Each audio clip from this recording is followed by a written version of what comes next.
Hi everyone, my name is Chelsea and I am a teacher with Qkids.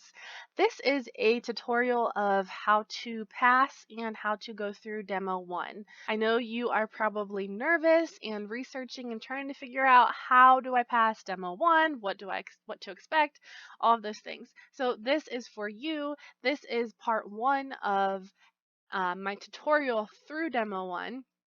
And I hope it's helpful for you. I'm going to start out just showing you how you would get into your demo and we'll go from there. So enjoy. Thanks. Okay, so when you first get into the platform, you're going to click on the class schedule and you're going to go up to the calendar and choose the day that your demo is scheduled for. My actual demo 1 was scheduled for I think it was the 14th. Yep. Okay. So my demo 1 was scheduled for the 14th of April. So when I clicked on that date, it got me into here.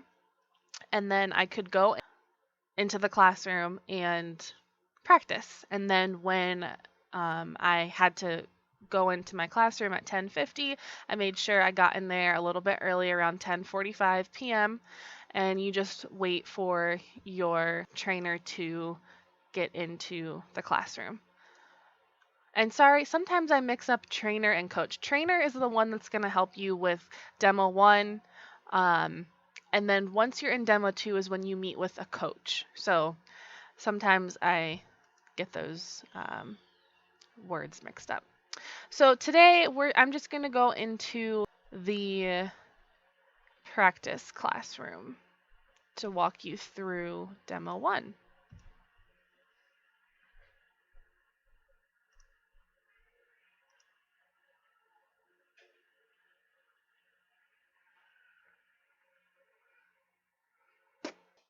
Okay, so you're going to enter the classroom and you're going to hit this say hello button. And when you get in here, you're just going to be waiting for your trainer to enter the classroom. The trainer is going to enter in the bottom left-hand corner, which is right here. And while you're waiting, you just want to add some stickers.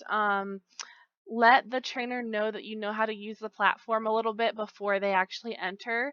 It also kind of keeps you busy, keeps you doing something before they enter because you're probably going to be nervous. Just try to calm down and have a good time. So I put some stickers up there. If you don't know how to use this, if you don't know about the tools that are there for you in the platform, make sure you check out my other video, an intro to the basic tools that are on this page. It's very helpful, so check that out. So you'll do that, put some diamonds.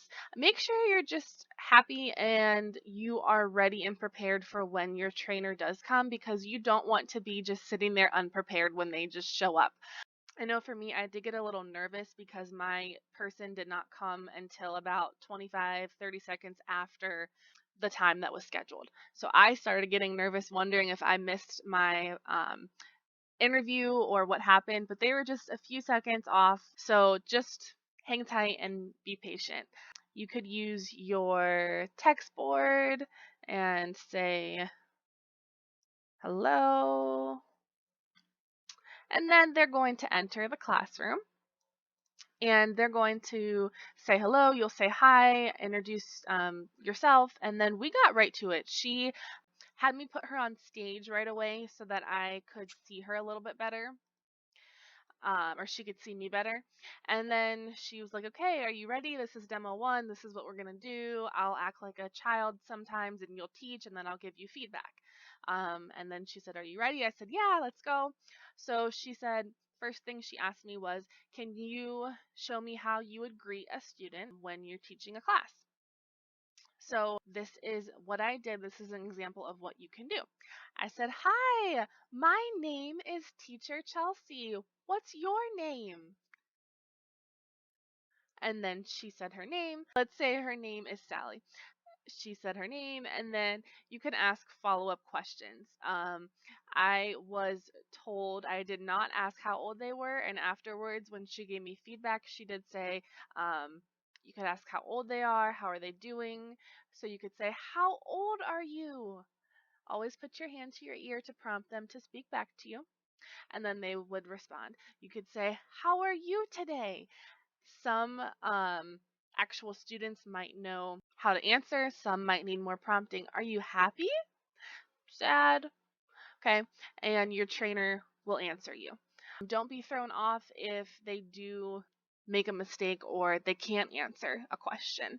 So make sure you can give them those extra TPR of, happy, sad, to help them along if they give you any trouble there. So from there, she asked me if I knew how to do the masks that are available for students.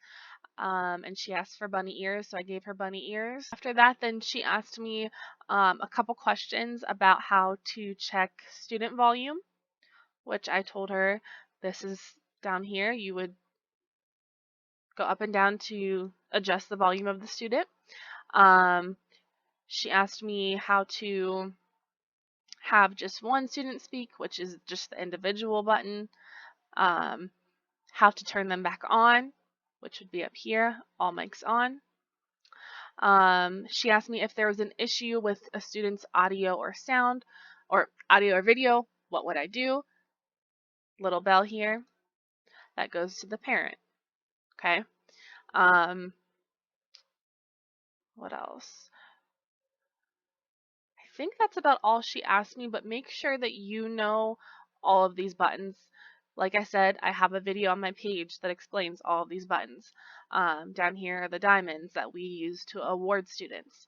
So she also asked me what would I do as a warm-up for students. It's very important that you plan a warm-up, not only for your demo, but for your teaching, okay? They are going to ask you what would you do as a warm-up for the students when you have 4 students down below just sitting there and you have a minute left on the screen? What are you going to do? So for me, I said I would ask what colors do they know. So make a list of colors. What color? What's your favorite color? And then you type, and then maybe put another student up on stage and ask, what's your favorite color? And make a list. Here's where I went wrong. She said blue. I said, oh, look. I used the spotlight. The trash can is blue. Look. And then she said, trash can. I said, yes, the trash can is blue. And I had her do a sentence. And I thought as a teacher, okay, I'm extending the learning. I'm already like getting them to learn things and say sentences. Like, this is great. No. She told me this page is not for learning or not for teaching. So you do not want to do anything that would be considered, I guess, teaching. Like, you can make a list of colors. You can look, if you're teaching food, you can look and say, like, what's your favorite food? Or do you like hot dogs or hamburgers? But don't make them say complete sentences. I like hot dogs. You don't have to do that. This page is made for a quick hello before class starts. It's a get to know you page. It's so the student can feel comfortable with you and know who you are, and you can know who your students are. So just remember that when you're in your demo one. Don't try to make this page more complicated than what it needs to be. She did not do my equipment check on this page. I thought that she would have me do a check here, but she did not. Then from there, we did move on to the animation. Now, the animation page does have these 2 boxes where you can bring students up. Now, here's another important lesson that I learned, feedback from my trainer with Demo 1. Do not put students on the page just because you have these, okay? Over on the right-hand side where it says animation and group activity, it says group activity, which means do not put the students on the page, okay? If it's meant to be as a group, then all students should be down on the bottom. I would say try not to. There are occasions when you might be teaching and you need to put one of them on the stage, and that's fine. But I think especially for the animation pages, they don't really want you putting students up there when it says group activity. So try not to do that. I thought that I should. I really wasn't sure. So I put her up there, and afterwards she gave me the feedback of don't do that. Of course, her feedback was wonderful, very helpful, and not only helpful, but very encouraging, constantly telling me, nice work, good job, constantly saying what I did well first, and then saying, oh, you might want to do this, or oh, here's a tip here. And so it didn't ever make me feel like I was doing anything wrong. So the animation page, another tip from the trainer, is made for you as a teacher to guide the story along. They give you questions over under reference where you can look at what you need to do, but use this page as a way to move the story along and really help the students understand what's happening. Okay, so I'm going to go over how I taught the animation page. I already went over the tips for it, so I'll just do a quick review of kind of what happened on this page.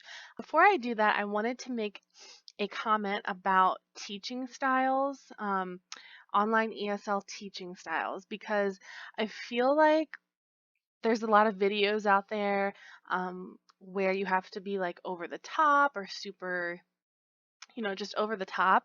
And I feel like everyone has their own style, and that's okay.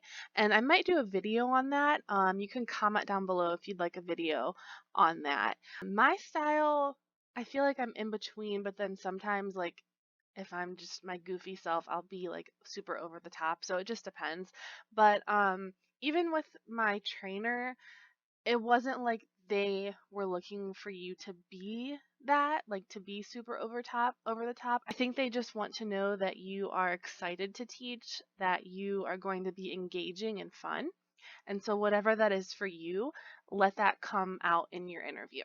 So she asked me to go ahead and what would I do on this slide? So I used the spotlight and I said, "Look, who's that?" Kobe Koala. What's he wearing? And my trainer said, I don't know. So I said, look, red shirt. And then she said, red shirt. And I said, blue pants. And then she said, blue pants. And I said, look, Kobe is big and small. And that was pretty much it for that slide.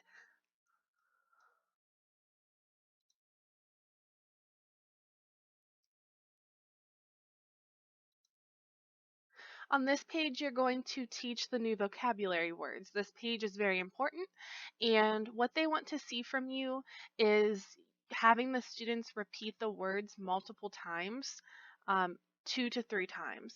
And here is a tip from my trainer.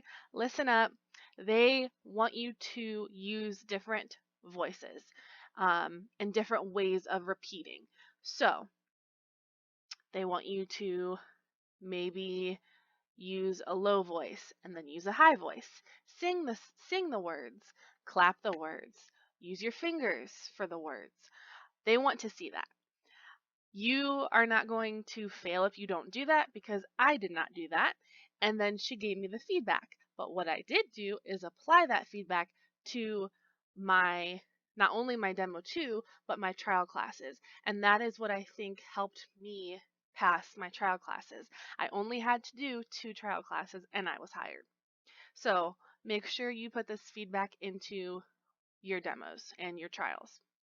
So it would look something like this. Look! Run! And then maybe you can use your hands. Run! Run! Yes! Make sure you give diamonds. Great job. Running! High five! And make sure you can use your marker if you want, but my trainer did like that I underlined ing to show running. Running! Can you run? Running! And maybe running, running. Yes, high 10. So another trainer tip, use different forms of praise. So don't just say good job, don't just do diamonds every time. I heard this over and over again when I was looking to um, apply for Qkids and do my demos. I thought I did a good job, but she told me to use, I was probably using two different forms of praise, and she told me to use more, and she gave me examples of what to do. And so I took that and I used it moving forward with demo 2 and my trial classes. So don't just say good job and high five, say good job, excellent, great, high 10, high five, um, yay! Clap your hands, yay! So you should have a whole list, and I think for myself, I'm going to compile a list of praises and continuously use those when I'm teaching, and I think that maybe I could make a video on that as well. Sometimes it's hard to think of things on the spot, and so it's good to have that just kind of in the back of your mind and easy to access if you're like, oh, I need to use something else. What should I do? Like, I don't know. So those are some things. Jump, jump, jump. High five. And so something else is you could sing it, do it with the high voice. So jump. Let's do it with the low voice. Jump. Yay. You want to make sure to use that TPR, which is what I'm doing, using my fingers, jumping in my seat, and have the students do that as well. Once again, underline that jumping. Jumping! Jumping! Let's sing it. Jumping! High 10! Excellent! So I think you kind of get what to do on this page. You would go through all of them, and we moved on to the next page. Make sure to subscribe so that you can get all of the latest information and details on teaching with Qkids, and good luck!